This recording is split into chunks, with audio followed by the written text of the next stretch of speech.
की बात करें, मैं किसी राजनीतिक पार्टी से नहीं हूँ, समर्थन नहीं करता हूँ, लेकिन मैं अपने क्षेत्र में पीतमपुरा क्षेत्र में रहता हूँ, मेरा यहाँ पे इंस्टीट्यूट है। तो अगर मैं उसकी बात करूँ तो पीतमपुरा में पहले लोगों को दवाइयाँ नहीं मिलती थी, दवाइयाँ ब्लैक होती थी पहले की सरकारों के समय। इस समय आसानी से दवाई मिलती है और मैं खुद प्राइवेट यहाँ पे अस्पताल में जाता हूँ तो ऐसा लगता है बहुत गंभीर बीमारी होगी, मोहल्ला क्लिनिक जो कि एक दिन में ठीक कर देता हूँ। जहाँ तक पश्चिम बिहार की बात है, मैं यहाँ पश्चिम बिहार में मोहल्ला क्लिनिक जाता हूँ, यहाँ तो और अच्छी व्यवस्था है जो कि सत्येंद्र जैन जी का क्षेत्र है। तो मैं तो यहाँ पे भी लाभ ले चुका हूँ, जिसने लाभ लिया उसको हो सकता है फ़ायदा होगा। की बात नहीं कर रहा मैं, यहाँ पर है ना प्राइवेट है ना मोहल्ला क्लिनिक की भी बात नहीं कर रहा। यहाँ पे है ना अपने ज्वालाडी में ही एक डिस्पेंसरी है, वहाँ पर हमेशा ही दवाइयाँ मिलती रही, पहले भी जब केजरीवाल जी नहीं थे और अब भी। हमारा जो कितने लोग ऐसे हैं जो मानते हैं कि जो व्यवस्था है केजरीवाल जी के आने के बाद में आई है, सही सुधार हुआ है? हाँ, बहुत अच्छी है, व्यवस्था अच्छी है केजरीवाल जी के आने से। हाँ, पहले से अच्छा सुधार हुआ है। पहले से अच्छा सुधार हुआ पहले से जब से कोई अच्छा सुधार नहीं हुआ है।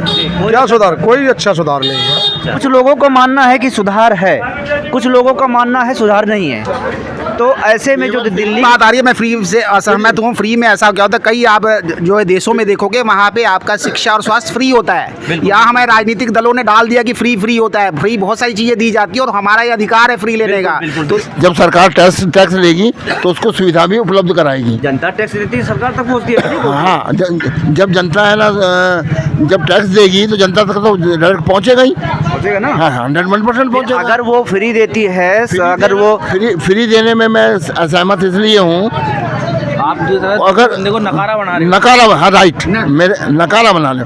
अब एक बात और है, मैंने यहाँ पे है ना काम कर रहा है, काम क्या, चाहे मैं दुकान कर रहा हूँ, चाहे मैं सड़क पे रेडी लगा रहा हूँ, चाहे मैं और उसके बाद में भी मुझे फ्री दिया जा रहा है।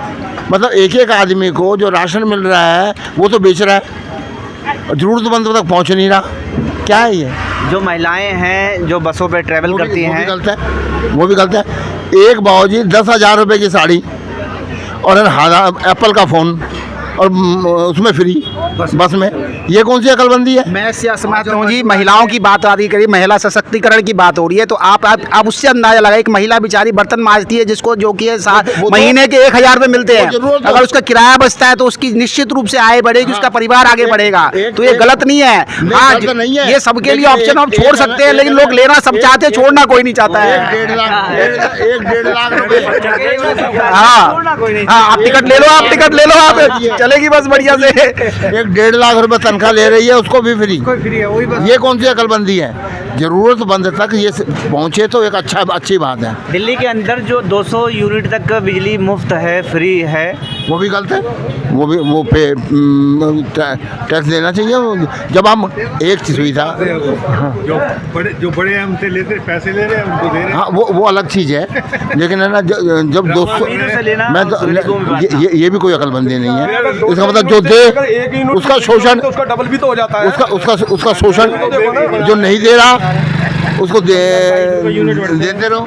दुकानदार 22 रुपये यूनिट भरते हैं। किराएदार होता है, किराएदार को तो भाई महंगा ही पड़ता है, शुरू से पहले भी महंगा पड़ता था और आप भी मकान मालिक, दुकानदार। देखो इसमें आएगी।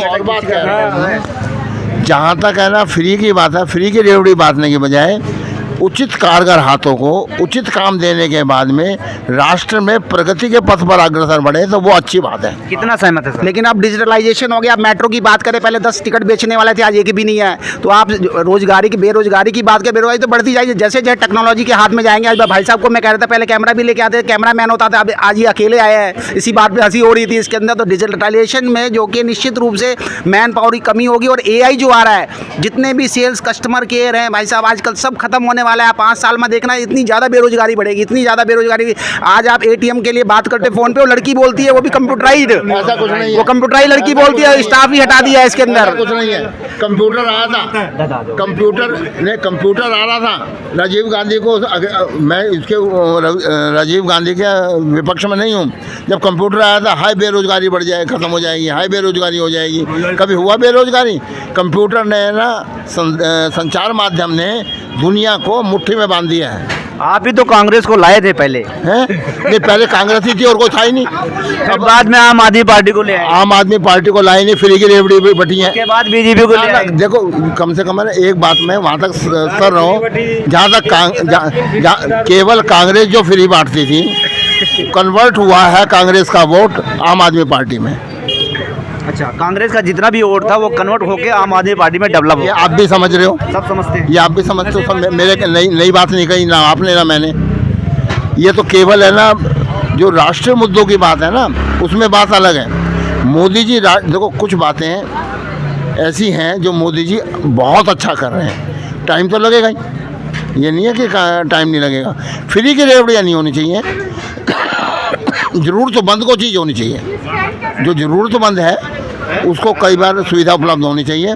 ये नहीं कि जो आदमी है ना 50,000 रुपये कमा रहा है उसको भी राशन फ्री। अच्छा, कितने लोग मानते हैं भाई साहब कि यहाँ पर आप देख सकते हैं काफ़ी लोगों की भीड़ है, कितने लोग मानते हैं भाई साहब कि मोदी जी आएंगे या राहुल जी को आना चाहिए था?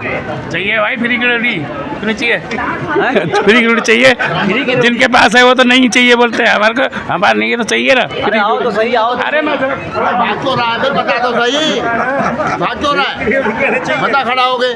बात देखो, बात फ्री की रेवड़ी नहीं है, बात फ्री की रेवड़ी की बात करें तो अन्य राज्यों में भी किसानों को भी पैसा दिया जाता है और राशन भी फ्री मिल रहा है मोदी जी की तरफ से। ऐसा फ्री की ये सरकार का कर्तव्य है, हमें पता नहीं हमारे दिमाग में क्यों घोला गया कि फ्री की रेवड़ी है।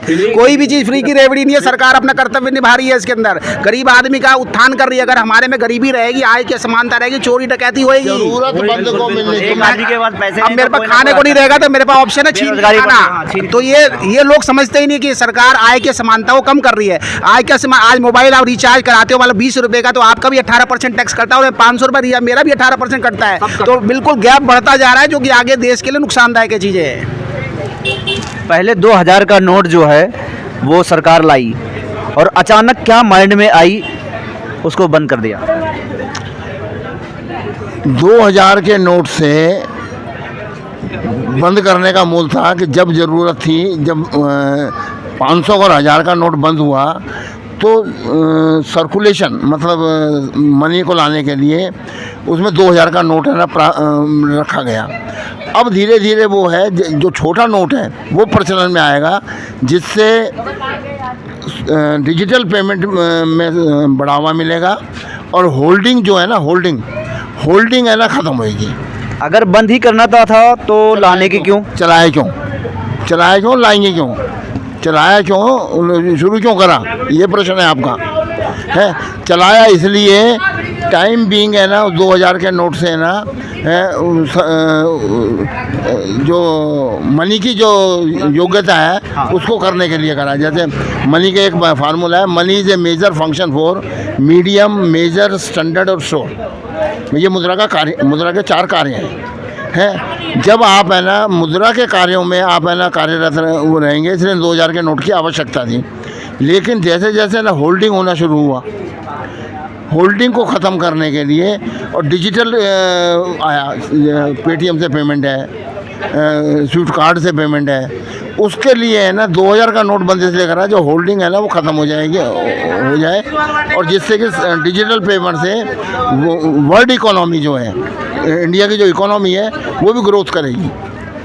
ये अच्छा, क्या लगता है कि देश के अंदर 2000 की नोट तो बंद कर दिया है सरकार ने, इससे छोटी नोट आना चाहिए या फिर सरकार 500 पे ही संतुष्ट रहेगी? जो ऐसा दिएगा भी तो बात करें कि नोट अभी वैसे बंद नहीं हुए, कोई ये गलत एक जा रहा है, भ्रांति हो रही है इसके अंदर। किसी के पास अभी भी 2000 के नोट हैं तो वो बैंक में जाके जमा करा सकता है। तो मैं बताना चाहूँगा इसके अंदर ऐसा नहीं, बैंक में नहीं जमा, रिजर्व बैंक, हाँ, रिजर्व बैंक ऑफ इंडिया में जमा करा सकते हैं। उसके अंदर जहाँ तक छोटे नोट की बात है तो देखो, अब आजकल डिजिटल पेमेंट बहुत फास्ट हो गया, खासतौर से शहरों में। आजकल अगर चांदनी चौक चावड़ी बाजार की बात अगर हटा दे इसके अंदर, तो वहाँ पे थोड़ा सरकार को ध्यान देनी चाहिए। वहाँ पे लोग अभी भी कैश लेते हैं, अगर आप ऑनलाइन पेमेंट को भी अवॉइड करते हैं, वो जो कि एक बहुत ब्लैक मनी का एक केंद्र बनता जा रहा है। तो लेकिन आज तक देखा जाए तो डिजिटल मनी अच्छा बन रहा है और छोटे नोट ही होनी चाहिए जिससे कि ब्लैक मनी रुक सके।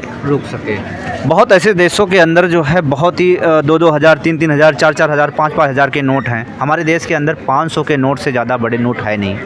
नहीं देखो, उसे जहाँ तक बड़े की नोट की बात करें, 10-10 हज़ार के भी नोट है कई कंट्रीज़ में, वो अभी मैं आपकी बात कर रहा हूँ। लेकिन वहाँ पे जो ना आपका जो है डॉलर के और रुपए में काफ़ी अंतर है, इसकी वजह से नोटें, इकोनॉमी वहाँ वीक है जिसकी आप बात कर रहे हो। छोटे नोट लेने चाहिए जिससे ब्लैक मनी रुक सके, बड़े नोटों का कोई औचित्य नहीं होता है वैसे इकोनॉमी। सूती है। आप है ना किसी है ना स्टेट के मुख्यमंत्री को कहोगे वो चेहरा प्राइम मिनिस्टर के लिए है, या अमित शाह प्राइम मिनिस्टर के लिए है। अभी अमित शाह प्राइम मिनिस्टर के लिए नहीं है, प्राइम मिनिस्टर के लिए योगी की जगह मोदी, अमित शाह की जगह मोदी ही है। राहुल जी जो है न्याय यात्रा जिस तरीके से कर रहे हैं, लोग उनसे जुड़ रहे हैं। लोगों का ये मानना है कि इस बार जो है 2024 का इलेक्शन ओपिनियन जो है बदल जाएगा। बड़े भाई एक देखिए, आपको पहले ये बताया कि इसके अंदर कोई भी रथ यात्रा करते हैं, आप डायरेक्ट अगर जनता से मिलते हैं निश्चित रूप से उसको लाभ होता है। ऐसा पहले आम आदमी पार्टी भी जन जन तक जा चुकी है, निश्चित रूप से राहुल गांधी जा रहे हैं, तो निश्चित लोग जुड़ेंगे। लेकिन इतना ज़्यादा बदलाव आ जाएगा मोदी जी के सामने, ऐसा असंभव लगता है अभी। अच्छा, असंभव लगता है, लेकिन संभव को असंभव कुछ पता नहीं होता है। कहते हैं ना कि कौन जीते कौन हारे, मैच होता है ना। जी जी। कौन जीतेगा कौन हारेगा, ऐसा लगता है कि ये टीम जीत जाएगी, ऑस्ट्रेलिया की टीम जीत जाएगी और इंडिया हार जाएगी। लेकिन क्या होता है कि इंडिया जीत जाती है, ऑस्ट्रेलिया हार जाती है। निश्चित रूप से मोदी जी को पता है, इसीलिए वो एनडीए घटकों को खास तौर से जोड़ रहे हैं। सब लोगों को जो बिखरे हुए थे उनको जोड़ने की कोशिश कर रहे हैं। उनको भी कहीं ना कहीं लगता है कि निश्चित रूप से इसका कहीं कोई पाला बदल ना जाए, राजनीति में कुछ भी हो सकता है, वो भी अपनी तैयारी कर रहे हैं।